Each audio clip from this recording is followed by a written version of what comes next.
اعوذ باللہ من الشیطان الرجیم بسم اللہ الرحمن الرحیم یا ایھا الذین آمنوا اوفوا بالعقود، اے ایمان والو اپنے وعدوں کو پورا کرو۔ یہ عقود کیا ہیں؟ کہتے ہیں کہ یہ العہود کے معنی میں، اور اس پر امت کا اجماع ہو چکا ہے۔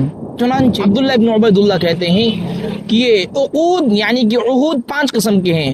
نمبر 1 عقدۃ الایمان، نمبر 2 عقدۃ النکاح، نمبر 3 عقدۃ البیع، نمبر 4 عقدۃ الحلف، نمبر 5 پر ہے عقدۃ العہود۔ یہ 5 قسم کے ہیں، ان کو پورا کرنا چاہیے، یہ بندوں پر حق واجبی ہے۔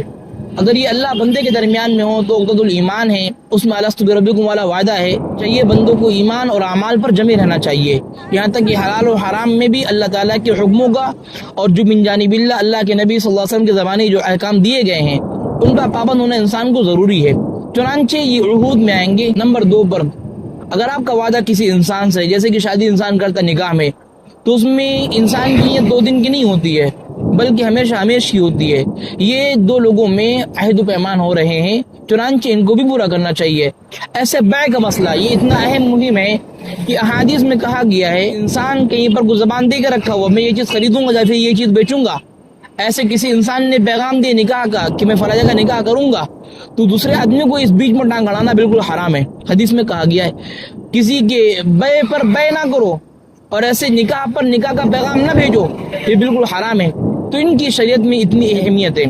اور ایسے عقدۃ الحلف جس کو بولتے ہیں قسم، تو قرآن نے کہا ہے وَلَا تَنقُضُوا الْأَيْمَانَ بَعْدَ تَوْكِيدِهَا، آپ اگر قسموں کی توکید اور قسم کھا لو تو اس کو توڑو اوڑو نا۔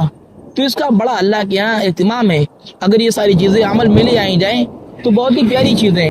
عبداللہ بن مسعود رضی اللہ عنہ کہتے ہیں کہ جب بھی قرآن میں یا ایھا الذین آمنوا کہا جائے تو کان لگاؤ، غور سنو، یا تو کوئی اچھی چیز ہے، خیر کی چیز ہے جس پر تم کو لگنا ہے اور چمٹ جانا ہے، یا تو کوئی شر کی چیز ہے جس سے تم کو بچ جانا ہے۔ تو من جانب اللہ یا ایھا الذین آمنوا کا پیغام ہوا کرتا ہے، تو اس کو سنو سمجھو۔ تو یہ ساری وہ چیزیں ہیں جن کا ہم کو خیال کرنا چاہیے۔ السلام علیکم و رحمۃ اللہ۔